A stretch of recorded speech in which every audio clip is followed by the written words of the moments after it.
nonetheless, over a period of time, I became well acquainted with him. I found him to be a person of integrity and honesty. And about 1 year ago, he became totally fed up with the New World Order and the establishment. He thought he was working for the betterment of mankind and the work that he was doing as a geologist for our government as well as for NATO. And he found out that it could be and was actually anything but that.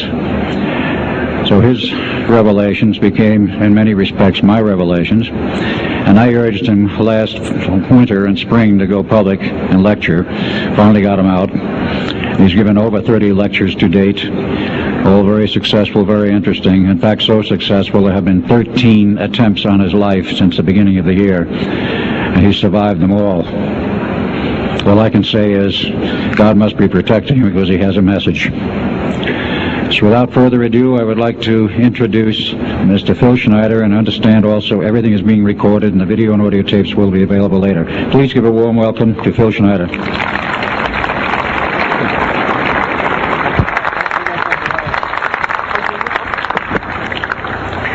Thanks, Al. I guess I can always start off by saying loose lips sink ships. That's almost a pun anymore. I'm Phil Schneider. I worked 17 years for the United States government as a geologist and aerospace engineer, as well as a structural engineer. I worked for such elusive occupations with Boris and Knudsen, Bechtel, Page and Page, Aerospatiale of France, and a host of other, EG&G, and a host of other, Los Alamos Laboratory and these kind of things. But rather than bore you with all those statistics, I've got cooked up a real mixed bag here of different topics, and it's might be a little bit like brain overload, but I'll start from the beginning. Now, like I said, I worked 17 years, co-invented methods of shape charge blasting as well as laser rock deflagration, which means rock is literally melted or powdered by a special maser laser combination, and the residue of the rock underneath is applied as a coating, as a liquid coating, kind of like instant agate, if you could imagine a hunk of agate, which is a hard silica mineral, rock actually. But up here we have another topic. This is an area to where I worked. I worked 11 years of the 17 years at Groom Lake, S4, S2. It's in the Nellis Air Force Base area. In fact, Groom Lake is, I'll show you in the picture right here. It's right here. Groom Lake is quite the place. A lot of rumors and other kinds of things have come out of there. Of course, people have stood on the outside for years and wondered at what's been flying there. There's all kinds of things been flying. Let me give you a brief overview. Start in ancient history land here. Back in 1909, the U.S. cavalry was engaged in catching some banditos that had crossed over the Mexican border into a place called Truth and Consequences, New Mexico. And they went into a cave or a hideout and killed the so-called bandits, but what they found out they couldn't explain, and they were called horseshoe craft at that time, or horseshoe ships. There were UFOs, and they saw these, what they called demons, gray demons, little gray guys all around the place. That was in 1909. Now in 1933, our government was actively engaged with the Europeans, mostly the French and the English, in special researches dealing with aerial phenomenon. And once again, the term flying saucer or flying disc didn't come about until much later, supposedly right around the mid-1940s. Anyway, the whole thing here is that also in 1946, I might want to add, we were engaged in atomic bomb testing and this kind of alike. And of course, the area of Bikini Atoll. Some of the pictures are over here on the white board, showing with the actual language of both the U.S. Army and U.S. Navy archives. Anyway, these flying ships were seen as early as 1945, 46. Some of them were called Foo Fighters, and you name it. They were fully known about maybe as early as 1935 or 36 by our U.S. Navy. And there was a shallow underwater base at Bikini Island, and that was probably the one reason why a number of atomic bombs were exploded in that area rather than other areas which they could have been even more remote out in the South Pacific at Operation Crossroads. Well, anyway, this all led up to later on, about 6-8 years later, 1954, during the Eisenhower administration, led to an interesting treaty called the Greada 1954 Treaty. It was the Alien-Human Treaty.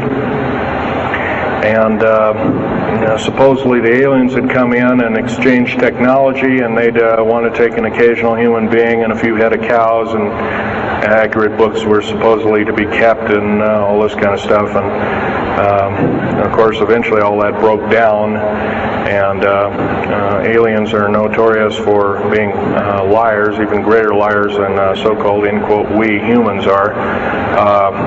So alien treaties are often just not even the pieces of paper they're written on. They're just really kind of worthless. Anyway, my work as a geologist in building underground military bases, some of which are over 2 miles underground.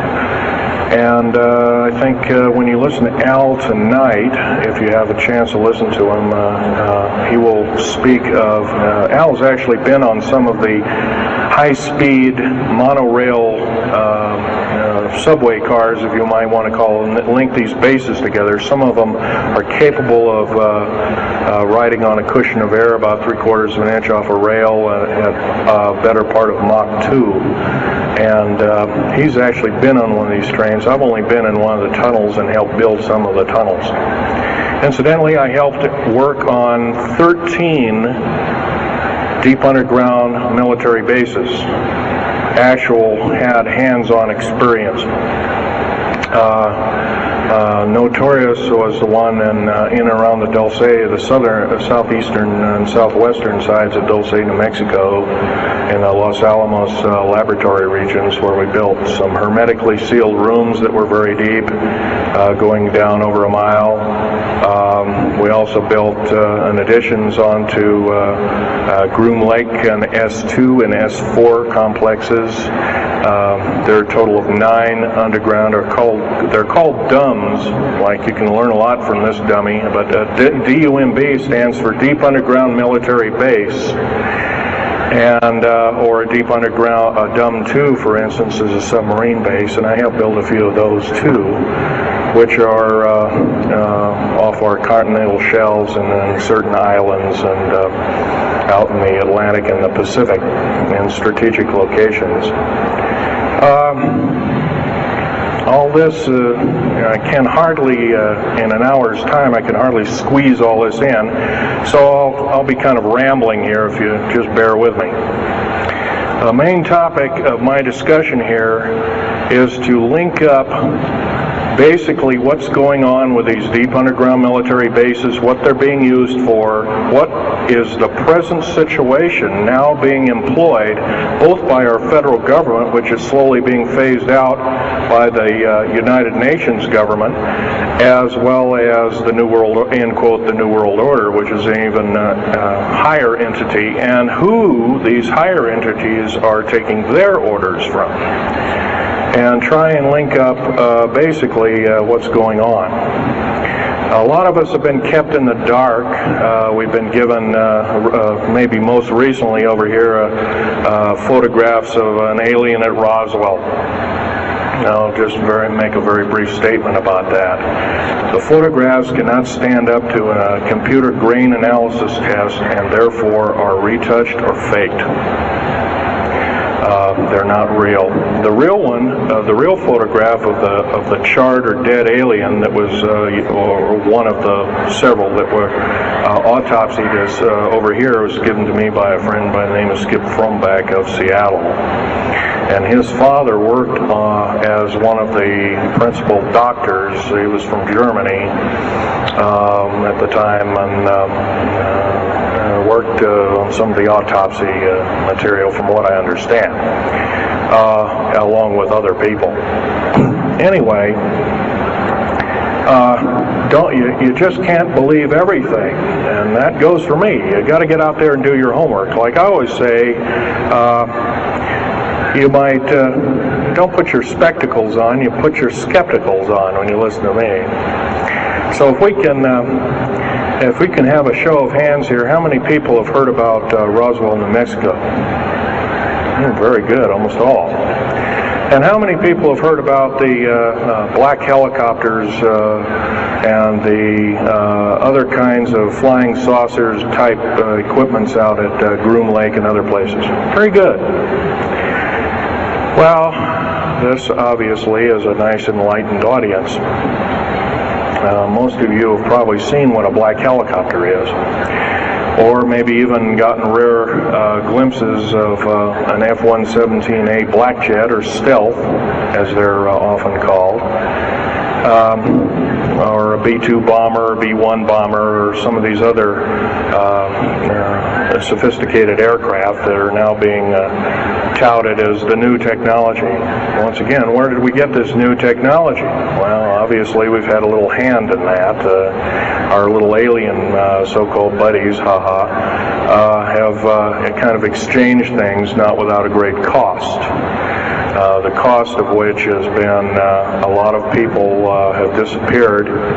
Some, and I'll blow this statistic by you, there's, according to current FBI and Defense Intelligence Agency and CIA statistics, 100,000 children and 1 million adults disappear every year, and these are not kidnappings or murders or rapes or suicides or anything, totally unaccounted for. And where are these people going to? Nobody knows. Maybe one of us in this room, or somebody, has encountered such an individual and lost a loved one or a friend or something, and that's unfortunate. My best friend, Ron Lee Rummel, several years ago, got himself murdered because we dared to put out in print, at that time I was still working for the government, and so was he, we dared to put in print the so-called the Strategic Defense Initiative, or Star Wars, as part of the New World Order, and takes its actions. It was originally written as a kind of a spoof or a joke.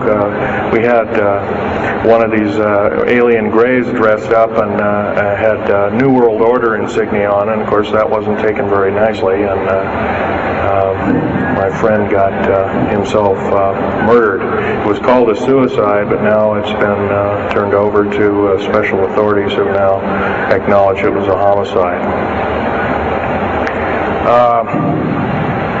Other than that, I'd like to also mention something about my father. My father was a U-boat captain in Hitler's Navy, and he got captured and taken over I didn't find this out until about 2 weeks before he died on his deathbed. He kind of told everybody in total shock. I was one of them. In fact, I didn't believe him. I thought he was kind of in delirium or something like that. And of course, other things have come up since. And so, anyway, he was captured by the French, turned over to the Third Army, the U.S. Third Army, and then U.S. Third Army turned him over to the Navy. And he was a master machinist. Now, that's not a journeyman. A master means that they can take a block of metal and make a gun or a watch or some other fine instrument. And he was a master machinist. He later became an MD doctor and part of the aerospace medicine group of the United States Navy. Was instrumental in helping build the USS Nautilus and its first nuclear-powered predecessor, the Enterprise, the first nuclear-powered aircraft carrier, and other ships like it.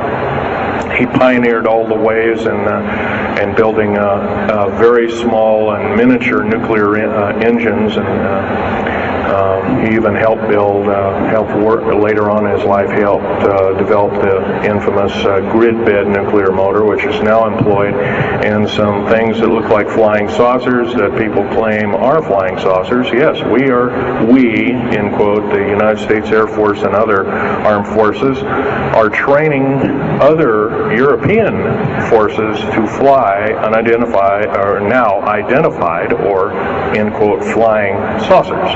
We've actually built several prototypes that are flying under names of black craft.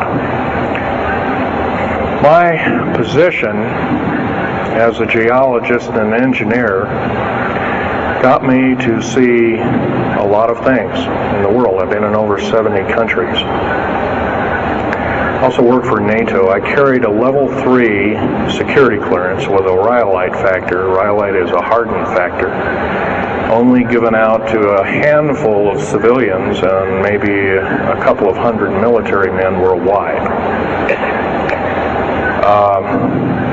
I thought I was doing the nation, United States, as well as the world a favor by, I thought I was kind of keeping my end up. Well, it didn't work out that way. I was to later find out that these underground bases are now being employed as strategic bases for, in case there is martial law in this country. Right now, our military professors that used to be in war colleges and the like are training people like ex-Russian KGB and Spetsnaz people right here on American soil. I've seen it with my own 2 eyes, along with other people, other geologists. By the way, I'm still a geologist, still do geological survey work. However, I don't work for the government anymore. I took my security clearance and all my government stuff and cut it up and sent it back to the, pardon my French, SOBs. When I found out that a number of these 131 deep underground military bases are being used to subvert the Constitution of these United States and its people, I says, that is enough. I can't possibly be connected. Oh, well, Mr. Schneider, you can't quit, they said. Well, I says, yes, I can. I'm an individual, I'm going to quit, and I'm walking off the job. And he says, so I got arrested and casually told, well, you got to finish a job. And so I caved into that part, and I finished 3 weeks, and then at that time my father was dying, and I was allowed home, and I never went back for my paychecks. Don't intend to either. These people are beginning to show signs of being our utmost enemy. I'm talking about military people now engaged in training foreign troops on American soil, clearly against the Bill of Rights and the U.S. Constitution. It's why we formed a government, why our forefathers formed a government, a republic of these United States in the first place, way back 200 plus years ago. Because the drawing and quartering of soldiers, taxation without representation, law by edict, otherwise known as today's version, executive order, among other things. The very reasons that we became, in quote, free, a free republic, a free society, possibly one of the greatest nations to ever be a nation on this earth, were instilled in our founding fathers that are now so far away from the people now running our federal government structure. So I'm here today to touch upon a number of subjects. One being that these underground bases, roughly over 3 of them per state. There's now, instead of 12 prison camps, there's 39. That's almost 1 per state. They're building 2 prison camps every 7 months. They're building 2 underground military bases every year. Each one of these military bases, by the way, these underground military bases, they cost somewhere between $17 and $26 billion. They employ 1,800 to 10,000 workers each in varying grades of skill. They gobble up totally through the black budget, over 1/4 of the black budget, or roughly $310 billion. Of course, you may say, where are these figures coming from? Well, the black budget, as we know it, in quote, black projects, which anything called black is significant of hidden from Congress, hidden from the American people, and very few people are even in the know about it at all. But black budget per year garners over $500 billion a year. And it's these kind of huge quantities and sums of monies are garnered through CIA drug activity, National Security Agency clandestine operations, mostly in Panama and South America. Now also engaged in Russia in bringing and refining strategic metals. By the way, you might want to ask, where's all these kind of interesting new metals coming from? Over here on the whiteboard we have the new periodic table. It's got 140 elements. Now in our high schools of today, I was in a high school about a week ago, I saw a new periodic table had 105 elements on it. Now somewhere we're not being told the truth. We're being lied to at every turn and every corner. We're considered less than morons.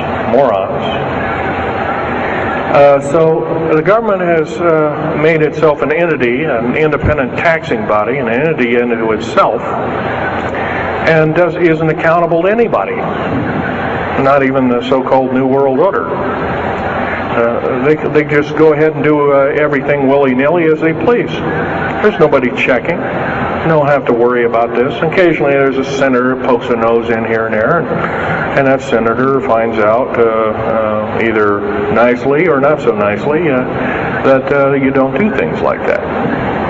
Now, if we're to gain a grip on our country, if we're to take our country back, we must first ask our public officials if they cannot tell us the truth, and we will impeach them, or they will be impeached, or they'll be tried as traitors.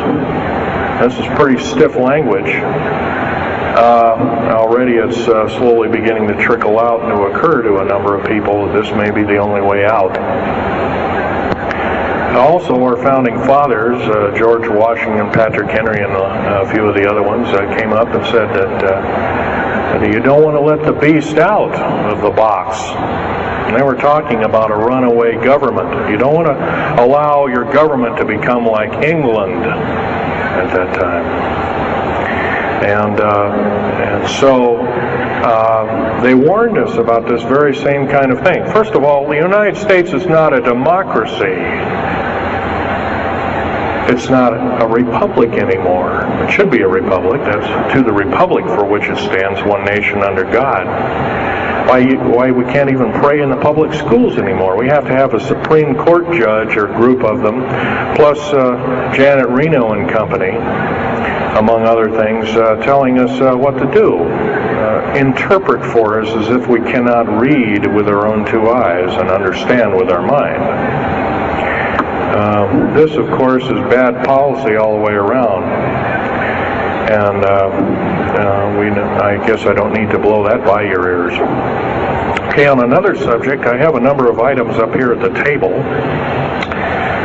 One of which here is, I can show it, is a heavy hunk of rock indeed. It has a weight of about a little bit more than a pound. 2.5 times the weight of uranium. It's not radioactive, can never be made radioactive. It's composed of earth, rare earth, clays, and powdered metals, as well as an alien element, mostly from crashed, retrieved flying saucers and those of the kind that have happenstance to crash in our deserts and backyards, so to speak. It's called mironite.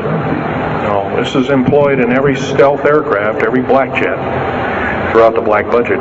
Also in the very small quantities in the skins of black helicopters. Mironite. Here's another thing. Here's a piece of probably the purest titanium you'll ever hear or see. It's so pure.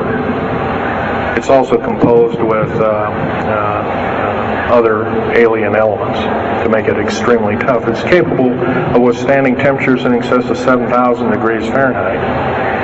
Our new Phoenix-class submarines, of which we're building 2 a month right now. Phoenix-class submarines is a black budget program. Each one of those submarines costing $208 million. Just for the titanium hull, which is made of this material. Approximately 10,000 pounds of it. Now, we've got, supposedly, as of the data right now, we've got 106 of these submarines. They're plying the waters and the waves. They can dive to a depth of over 7,000 feet and hold that for 3 months. It's a fantastic submarine indeed. It has 11 grid-bed nuclear motors on it, engines that run everything, purify the air. And, by the way, these aren't your usual nuclear motor installation. They're very small. They're probably no bigger than this podium, weighing less than 3,000 pounds. Putting out as much as the equivalent of 3 aircraft carriers of the Enterprise class. But these Phoenix-class submarines are getting this metal. Now, where are we getting the metal? It's being stockpiled in a number of strategic locations. Supposedly, I've heard stories, it's being mined on the moon, and I have no way of proving that, one way or another. I think we're probably getting it from Russia. Or refining it in outer space. Or are we shuttling, basically a shuttle, a secret shuttle flight, 1 a week now is going up and back. What are they shuttling? Well, obviously they've got kind of their own little laboratories up there, space station and all this kind of stuff. Remember, what you're being told is only just a smattering of the truth. It's not the real truth. Maybe it's 5% of the truth. Maybe it's not even that. You can rest assured you're not getting much. Another strategic metal is this particular bar with some strange crystals on it. There's scalenohedral crystals of niobium, titanium, rhenium, copper oxide. this complex group of elements not found on the Earth in specific quantities. This was developed at Los Alamos through EG&G and other outfits, are employed in all black jet aircraft, all of them, including the, in quotes, sport model, the little flying saucer we occasionally see over at Groom Lake. And by the way now, if we happen to be with a video camera, you know, taking pictures of the so-called area around Groom Lake, it's now, you can get your equipment confiscated, your car, your house. You're considered the same thing as a drug dealer, and you'll go to jail for 5 years, up to 5 years, and $1 million fine.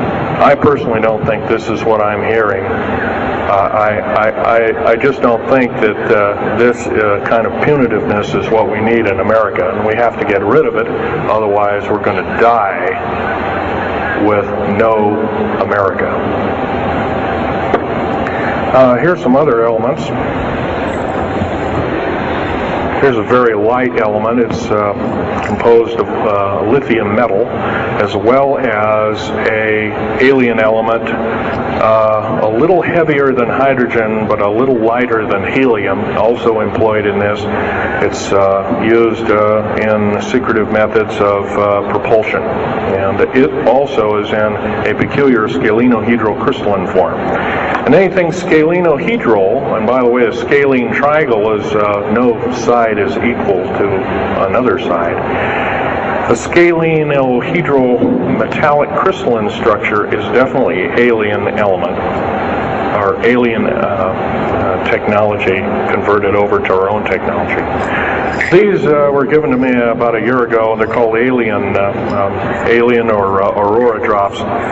It's supposedly the skins of the black jets, some of the ones that are coming in at very high rates of speed. They're still glowing red hot to white hot, and they'll sit out there and cool off, and they're dripping their material off of them. And it's kind of like a rubberized coating. It's not rubber, I can tell you that. It's as hard as lava rock or harder, capable of withstanding tremendous temperatures, but nonetheless some of it sloughs off every time, and so they just kind of scoop it up and throw it in the trash can. There are a few pieces of it. Here's one of the hardest so-called man-made rocks. Once again, it's got a number of alien counterpart.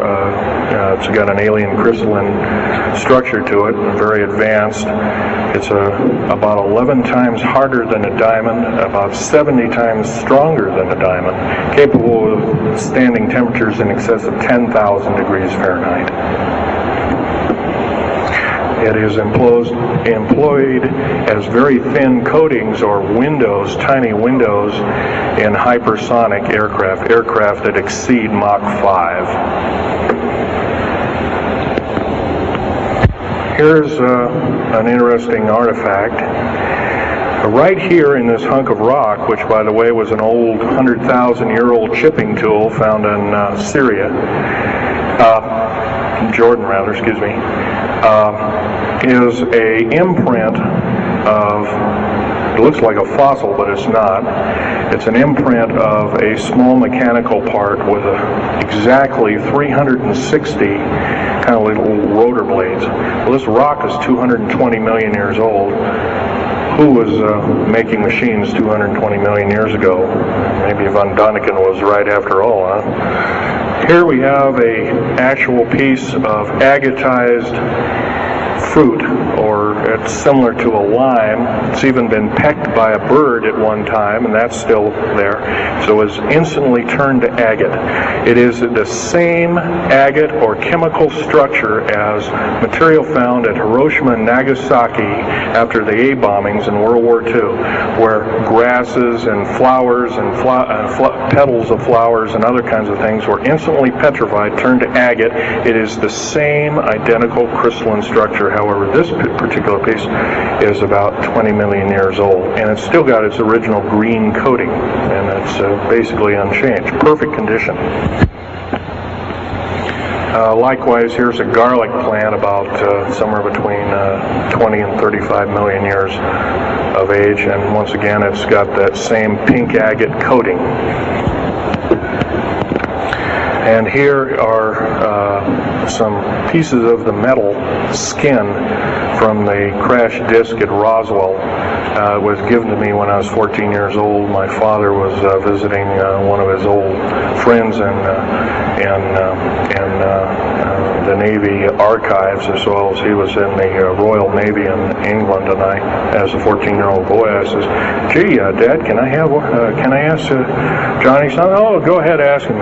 Get anything you can from him, that kind of thing." I says, "Well, gee, Johnny, do you think I can have a piece of this metal?" "Oh, no, you can't have that." And I says, "I'll give it to the kid. What the heck? He won't have it very long anyway." Well, I've had it all this time. It's kind of a unique thing. They were able to break the skin of that craft, by the way, by dropping it into a bath of liquid nitrogen, hitting it with a mechanical or hydraulic hammer, and it shattered into little bits. And it was later analyzed and adapted for our own technology. All these artifacts are fine, but once again, the main part of this talk is, where's it all leading to? We get very little spin-off to where any of this is leading to. Occasionally we'll get a new computer, or maybe a quartz watch, or some little trinket, kind of like giving the Indians beads a couple of hundred years ago. Well, we're getting these little spin-offs. But the black budget still rolls on, garnering up over $1 trillion every 2 years. It's somewhere between 1.023 trillion and 1.31 trillion dollars every 2 years. And every year it goes by and the black budget is unchecked, unaccounted for. It's just subverting our country. That's number one. Number two is that these underground military, first of all, if there was something like a nuclear war or there was a definite enemy out there where we were going to be under attack, like from China or someplace like that, I could see maybe a couple of dozen underground bases for a government, and so it could theoretically rise up like the phoenix out of the ashes. Well, not 131 of these, and if you were going to so-called round people up and put them in prison camps, what a better prison camp than underground, where nobody knows where it is anyway. So once again, these underground bases are most likely been planned as underground prison camps and slave labor factories for the New World Order. New World Order, by the way, is getting, and I'm probably the only person ever talking about this, the New World Order is taking, and the United Nations is taking its orders from, believe it or not, these more powerful outer space alien entities. We might call them the large grays or the small grays. Sinister forces indeed. And you might want to say, well, gee, how come we don't see more of this kind of thing? Well, you can just imagine. If you're only being told 5% or less of the truth, that isn't very much to go on. That's one thing. Another thing is you don't find very many people coming up here and letting you have hands-on experience. I'm going to try and do this to you. However, I do ask you to go out and do your homework and keep doing it. Don't necessarily believe in what I'm saying, but get out there and talk to people. Whether it's just a couple of neighbors or friends or something, get out there and talk. Because one will tell two and two will tell four, and then pretty soon you have a whole room full of people that are in the know. And then from there, wonders can work. Other than that, as far as changing the black budget and these clandestine programs, public opinion is only going to do that, and it's going to take millions of us. But we have to be informed, and to do that, we have to be doing what we're doing now, gathering and talking And of course, most of us are adults and can weed out fact from fiction. Most of us are responsible adults and know the difference between fact and fiction and how to use it or how to abuse it. And so we therefore have to continue to keep studying and keep talking. If there's just me out there, and believe it or not, there aren't very many people like myself out there talking. I've given over 30 talks in the United States, Canada, Japan, went over to England, went into Japan kind of illegal, came back the same weekend. They flew me in and out, but gave a talk to a number of their execs, and they were very interested indeed. Now, if this is all a bunch of poppycock and hooey and poo-poo, I wouldn't be listened to, be given an audience by these people, but evidently I have. But 13 attempts on my life since the first of this year. There's a number of you ladies present, so I won't gore you out, but Al has seen some of the wounds, and there's a few other people that have been to a few of my other lectures, and they can attest that I have been shot. I've been run off the road, I've been pushed off the road, I've been mostly shot at, and that kind of thing like that. But been in hand-to-hand combat with some of these people, and once again, I'm not in the best of shape anymore, but I still know how to handle myself. And I'm just about ready to wrap things up here, but just basically wanted to give you an overview of what's happening. And if we have any questions, we can start asking a few questions. Okay, here's a gentleman way over here. Would you please speak up loud?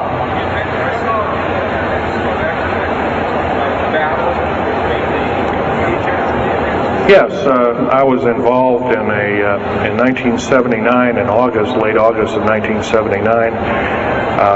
I was involved working through Los Alamos Laboratories at Dulce, New Mexico, and what's now known as the Alien-Human War. 66 Secret Service agents, government workers, geologists, and the like. I almost bit the dust. I could have been number 67. Lost their lives that day because the government lied and knew full well what was underneath. And what we'd done is, out in the desert there, we had drilled in a period of a couple of days. We drilled 4 of these holes that went down several thousand feet, and one of these holes kept bringing up dirty dust and putrefying odors and broken off machine bits and other kinds of things like that. And boring machines as well as lasers came up damaged. And of course, there was a probe that was sent down, and that came up totally missing. And so people were sent down there, and I was one of the people. And when I got down there, of course, the odor was, and remember, I was in a spacesuit type environment. All I had was a small tool belt with special sensors, a small rock hammer, and a rucksack for mineral specimens and other kinds of things like that. And I had my little pistol. Being an engineer, didn't have time to carry a big hunk of pistol like most of these Green Berets carry, stuff like that, Black Berets. I carried a little Walther PPK with a 9-shot clip. As soon as I got down this hole, standing about from me to this gentleman over here in front row, about 10 or so feet away, 7 feet away, something like that, was one of these 7-foot-tall stinking alien guys, and I didn't waste any time. I said, I'm not fiddling with you guys, and boom, away you go. And I was one of the rare few that had been allured that this may or may not occur, and so basically was given ET training, but a lot of these other people weren't. And we were, in fact, it was asked, are there aliens in the area? And of course, the big question was no. and that was a big lie. And of course, 66 people died that day. I have a big hole in my chest. I lost a lung. My lung was literally burnt out of me. My fingers burnt off of me. My toenails burnt off of me. My skin was, I was in radiation isolation therapy for 400 plus days. My bones were vitrified or burnt. I was cooked. I managed to survive. They're telling you something about it today. But other than that, I'm the only talking survivor. There are only 2 other survivors, and they're in nursing homes up in Canada. And Canada refuses to allow the United States officials to talk to them. They're in very bad shape indeed. One of them can't talk, and the other one doesn't want to. So they're regarded as Canadian heroes, and so they're being kept by Canada. Okay, this fellow over here. Speak up loud. Okay, are there any bases? Actually, yes, there's several. In fact, as I was coming to this talk, I was supposed to be here by plane, but there was a subsequent foul-up. Anyway, I drove all the way and did it in one day. But as I was coming over up near Cheyenne, I noticed the military, Air Force, and the Army are building a so-called new, in quote, boot camp, prison camp, right up in Cheyenne, brand new. And I was here 3 months ago. I wasn't there. So it's something brand new. In Colorado, yes, there's about 4 underground bases, one being at Denver International Air Base. I call it Air Base, Spaceport, or whatever you want to call it. Denver International Airport. No wonder your luggage gets lost. There are 8 levels underneath the airport, tarmac there, end quote, tarmac or cement mac. And so those bags could be there for a damn long time. Why, just imagine if this was instantly turned to agate 30 or more million years ago, those bags could very well be the same way. So yeah, there's a number of them. And I wish I had a map with me. In fact, in subsequent talks, I'll have a map, which will be put on the overhead. In fact, my next talk, I plan to have just that. I had planned to bring a map here and had all the latitudes and longitudes of all the bases, and I can't do that. That would be a nice jail sentence for me, so I didn't bring it. So, but other than that, I'll have that all researched for you. Yes, this woman.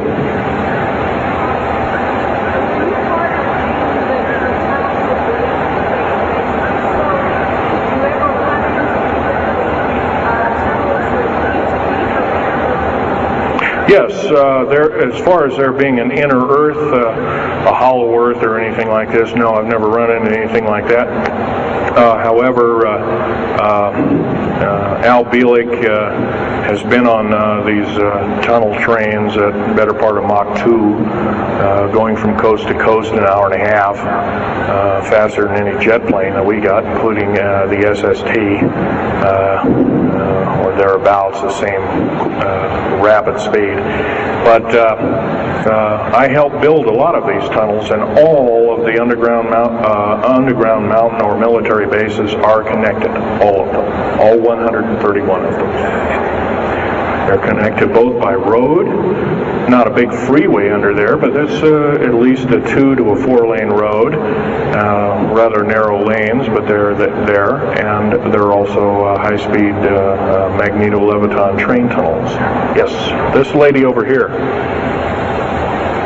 Stand up and speak up, please.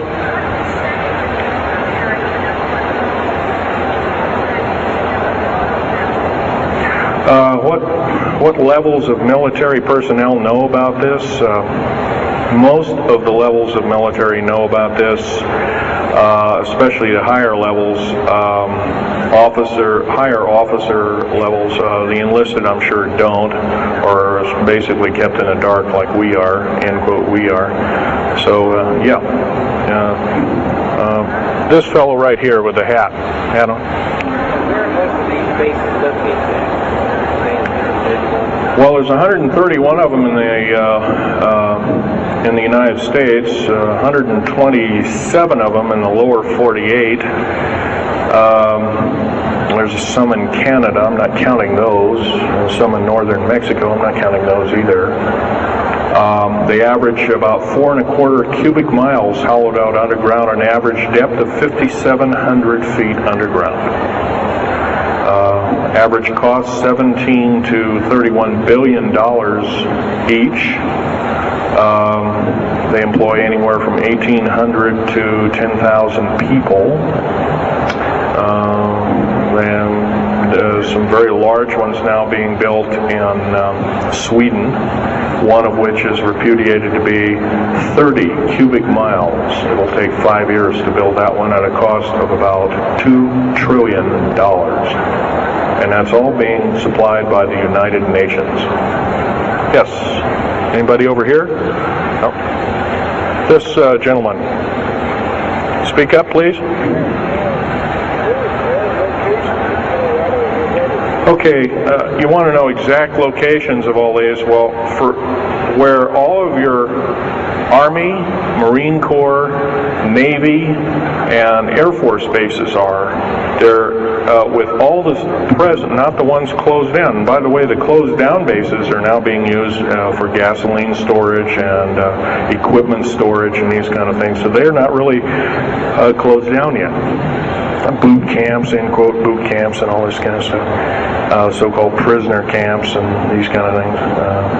Right now our police, for instance, are being trained by the Air Force and the Army intelligence in martial law research, as they call it. How dare they call that by that name. So where these are, where every one of these strategic bases are now in Colorado, in around Denver, there's 3 of them, and they're fairly small. Some of these bases are only maybe 2,000 to 3,000 feet in depth. Some of them were built a long time ago, back 35, 40 years ago, and they're only maybe 500 feet, and they're mostly for equipment storage. Denver, and then there's Fort Collins. There's also Colorado Springs area has a number of them. By the way, Colorado Springs is kind of a famous area. Nikola Tesla's laboratories were in Colorado Springs, and need I say more? I'll leave that up to Al Bielek. As far as Nellis Air Force Base, there's 9 underground mountain bases in Nellis Air Force Base. That's in Nevada. It's north of Las Vegas. There's going to be a UFO show and conference in Mesquite here later on this month, and that's up very close to, end quote, Area 51. That whole area, by the way, the state of Nevada is 81% end quote, managed or owned by the federal government. Land is either restricted or run by the federal government. That's why there's groups rising as we speak, dealing with the problem very vociferously, and senators are now getting involved. So evidently waking up is occurring. Yes, this gentleman over here. Speak up, please.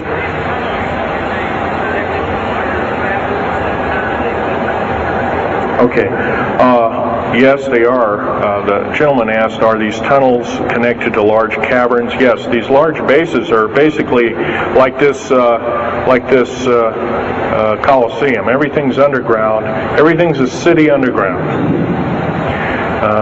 Most of these bases both have military bases, and they have all the accoutrements of life. Remember, each one of these costs quite a bundle of dough, and some of it in our tax money, but most of it in clandestine approaches, and that's definitely undermining the country. Yes.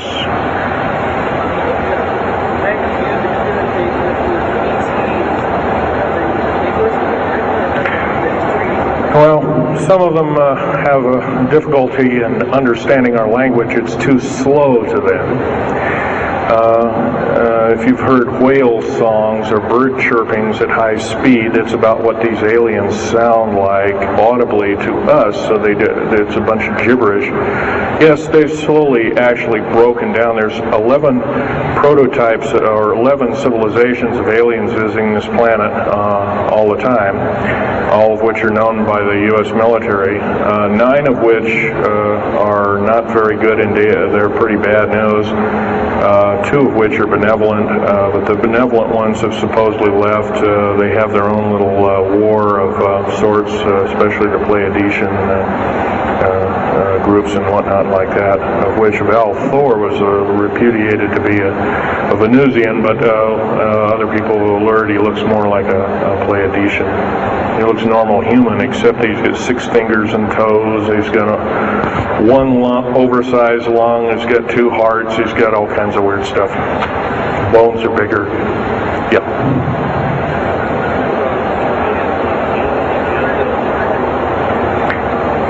The man asked, do I tie in the alien agenda to the New World Order? Yes, sir, 100%. I can elaborate briefly. The New World Order right now basically is dismantling countries, governments, telling governments not to war with each other anymore, basically, so that looks good on the outside. They're taking their orders directly from the aliens who've got their own timetable. They want the one world order because they want the planet for themselves. And, of course, you've often heard of the term Global 2000, and that's a supposed sinister plot, or has been a group of sinister plots to produce biological weaponry to reduce or thin out the so-called ethnic cleanse the population of the planet by 5/6, or roughly 5 of 6 billion people, enslaving the rest to work willy-nilly with the so-called people of the New World Order. Now, another peculiar thing is the alien agenda is not really well believed nor understood by a lot of these one-worlders.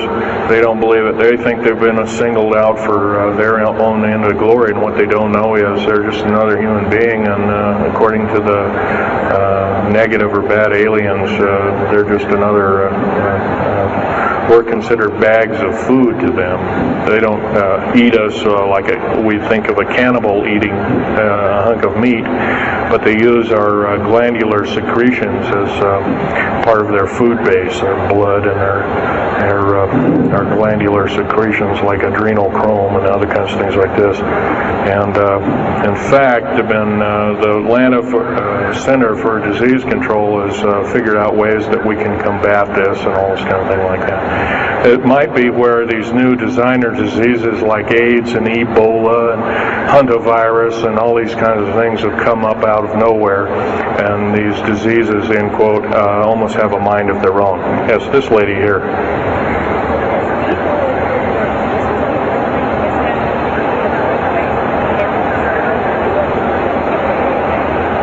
Okay, lady asked, is the tunnel building having an effect with earthquakes?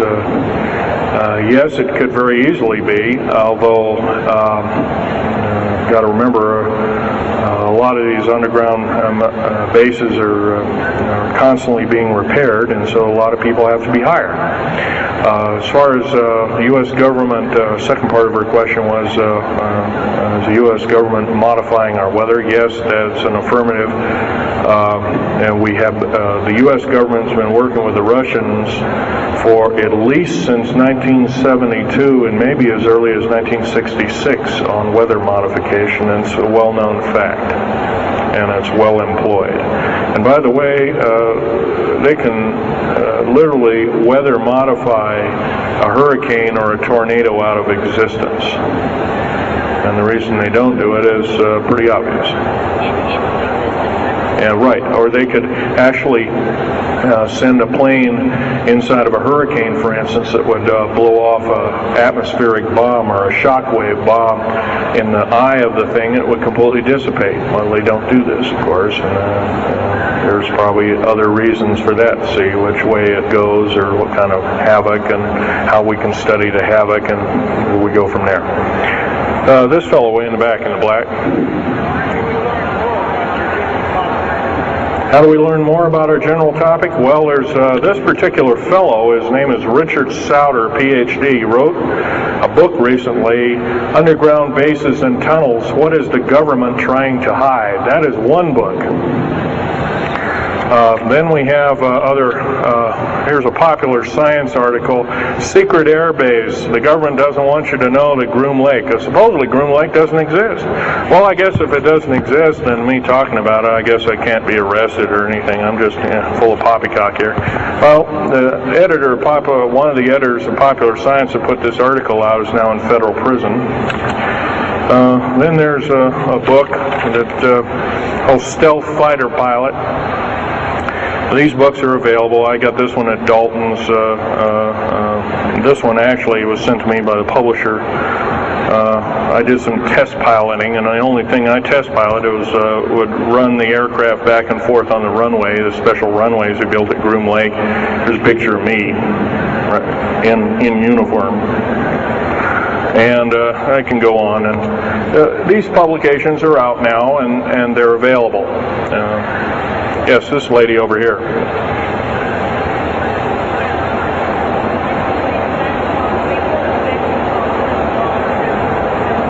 I can't hear you. What?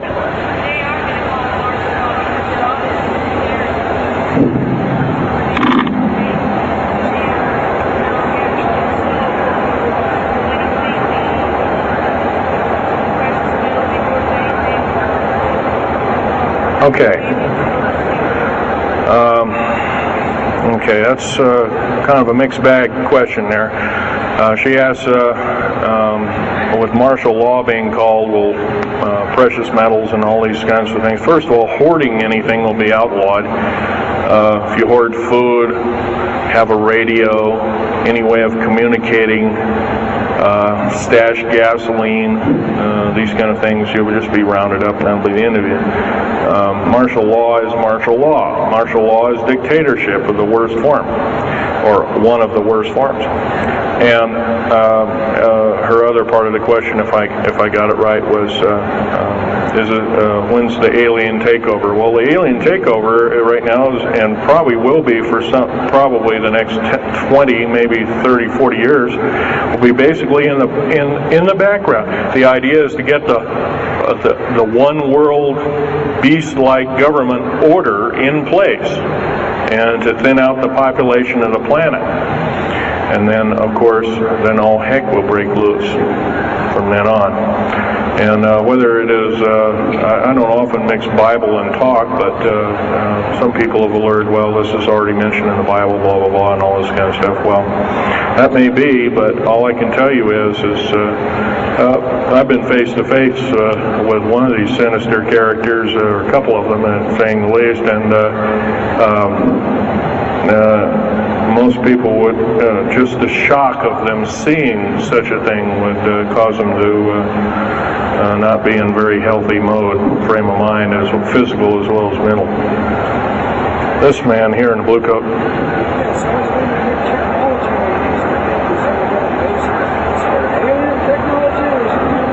Well, it's a combination. What technology is used to build these underground bases? Well, we have lasers that can drill out, or basically deflagrate or melt out a tunnel 7 miles a day.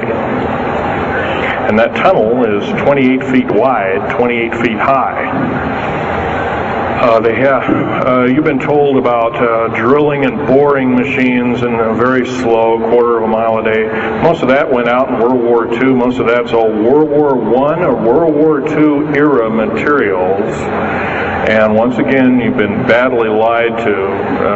I can hardly believe. First of all, I've worked on public engineering projects, and we do better in grinding up road beds and laying them down at the rate of 4 miles a day, and supposedly that doesn't exist. Well, I worked on one in the state of Oregon just a few months ago, and we built a tunnel for sewage tunnel and whatnot like that. It wasn't very big. It was about 6 feet across. And about drilled right through solid rock, right to base of under one of the hills in Portland for their new light rail.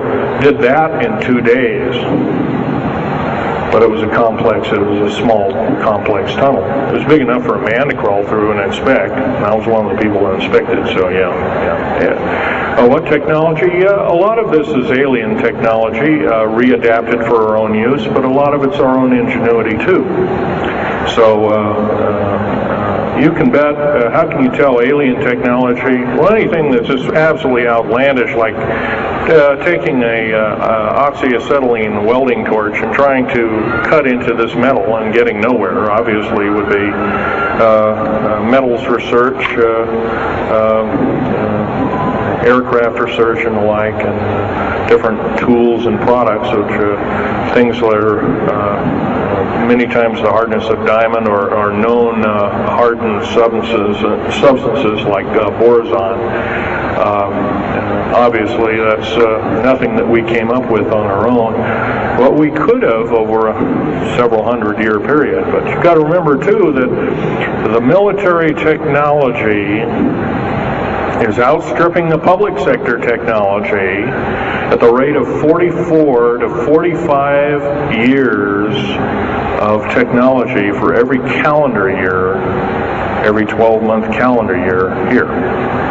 So every year going by this time in 1996, the military technology will be roughly 45 years more advanced than where we are today.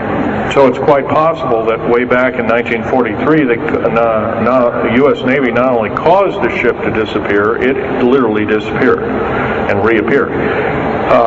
Basically, military technology right now is about 1,200 years more advanced than public state technology. And computer technology right now, it's off the scale. I can't tell you. It's just right now, and employing just in black jet and stealth aircraft, the new computers are so completely advanced that we couldn't get them in the public sector for maybe another 40 or 50 years. Yes, this lady here.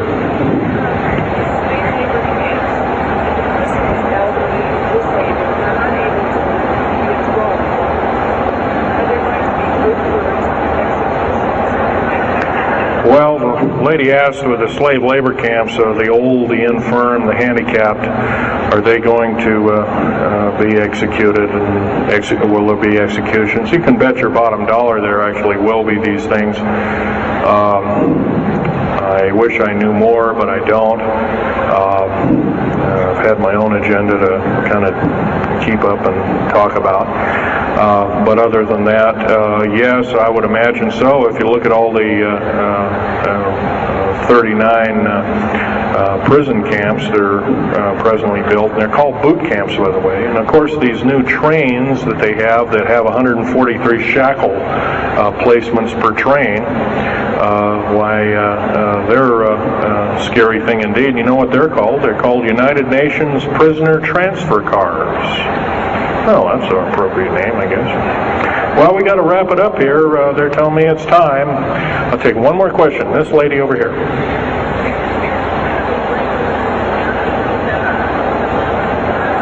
Don't brainwash you. They don't brainwash you. How do they brainwash 18,000 people that are working? Well, you sign this little piece of paper saying you work, you go to prison for the rest of your days. Or you're not going to be taking home a paycheck of about anywhere from $4,000 to $40,000 per month, depending upon your position. $40,000 a month is a lot of petunias.